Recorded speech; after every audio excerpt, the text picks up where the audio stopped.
For USSR turn 4, they have 41 IPCs to spend. They're going to buy 7 infantry, 1 fighter, 1 artillery, and 1 tank. They will be declaring several attacks. So let's have a look at what they're doing. They're going to come into Karelia with 5 infantry and 1 artillery. They're going to come into Archangel with an infantry and a fighter. They're going to come into Belarus with 4 infantry and a fighter. They're going to come into Vologda with an infantry and an artillery from Smolensk. They're going to hit Bessarabia with almost everything in Ukraine. So that's 1 tank, 2 artillery, and 5 infantry. There will be a couple of other attacks. So let's have a look in the east. We will be trying to hit Hopei with 2 infantry from Shensi, and we're not going to wait for the Japanese to try and invoke the Mongolia rule any longer. We're going to give Japan a headache, and we're going to go into Korea with 1 infantry, and the rest of the troops are going to go into Manchuria. So we'll see what happens there, and fingers crossed they do something good. So here we go. In the battle for Hopei, Russia is coming in with 2 unsupported infantry at 1. And they hit. So Japan defends with a 2, and they miss. So their mechanized infantry is destroyed, and Russia liberates the territory for China. In battle for Vologda, Russia is coming in with an infantry and an artillery. 2 twos, both misses. Germany defends with an artillery. They miss. Miss. Miss. Miss. Miss. Miss. Wow. Miss. Miss. Wow, this is epic. Miss. Miss. Wow. Hit. Keep going. Hit. Miss. So Russia takes the territory after a hell of a fight and loses 1 infantry in the process. For the attack on Karelia, the Russians have 4 unsupported infantry and 1 infantry supported by an artillery. 1 hit.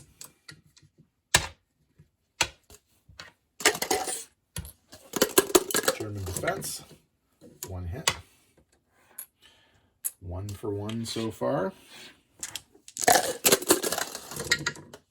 Misses. Miss. Misses. Russians can't hit anything today. Hit. Jeez Louise. Miss. Miss. Miss. Hit. Jesus Christ. This is ridiculous. Hit. So they will take the territory at the cost of 3 infantry for 2 German infantry. Here for the attack on Belarus, the Russians are coming in with 4 unsupported infantry and a fighter. All misses. Jesus Christ. All right. Germans are defending with an infantry and an artillery, and they miss both times, so Russia gets another shot. 2 hits, both with the infantry. So they will take the territory, and they will do so losing 2 infantry to do so. Okay. So 2 for 2, and Russia wins that battle. Okay, for the attack on Archangel, the Russians are coming in with an infantry and a fighter. And they hit with the fighter.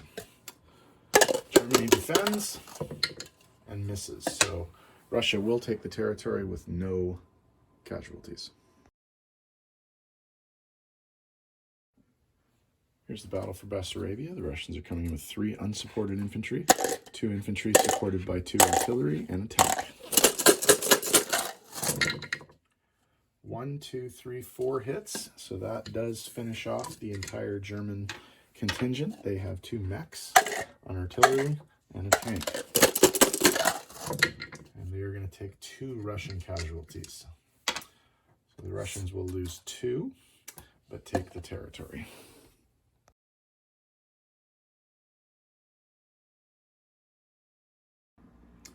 Okay, there is a fair bit of non-combat for the Russians. The 2 anti-aircraft artillery in Novgorod will be separated. One of them will go to Karelia, one of them will go to Archangel. The fighter from Archangel will land in Russia. The fighter from Belarus will land in Russia. Let's see here, what do we got here? 1, 2, 6 infantry from Smolensk will go to Russia. 1 infantry from Smolensk will go to Bryansk. The infantry and anti-aircraft from Ukraine will retreat to Rostov. 1 infantry from Russia will go to Samara. And then over here in the east, the 2 anti-aircraft artillery from Amur will go to Manchuria, and the fighter and tactical bomber from Amur will go to Yakut. So that should be it. I will tidy up the board, and we will come back with placement and money. All right, placement of new units. We're going to put 3 infantry in Volgograd because the Germans can't actually reach it by blitzing. So we're going to have to defend that. We're going to put 4 infantry in Russia. We're going to put our new fighter plane in Russia. And we're going to put our tank and artillery in Russia. We have basically ceded Novgorod and Ukraine to the Germans. Okay, so in terms of income, we're going to pick up 1, 2, 3, 4 from the Germans. So let's adjust the income tracker here. So Germany's going to go from 55 to 51. Russia's going to go from 26 to 30. But then we're going to pick up 3 more from the Japanese, and the Japanese are going to go down 3, 4. So that's Japan's going to go down 7, and China's going to go up 4. So Japan from 52 to 45, Russia up to 33, and China up to 11. Okay, so in terms of money, the Russians end with 33 base plus a 5 IPC bonus for C-Zone 125 clear, no non-Russian units in Russian territory, and Archangel Russian controlled again. Okay, so they're going to end with 38 IPCs this turn. And the United States is going to be up next, so we'll see what they do.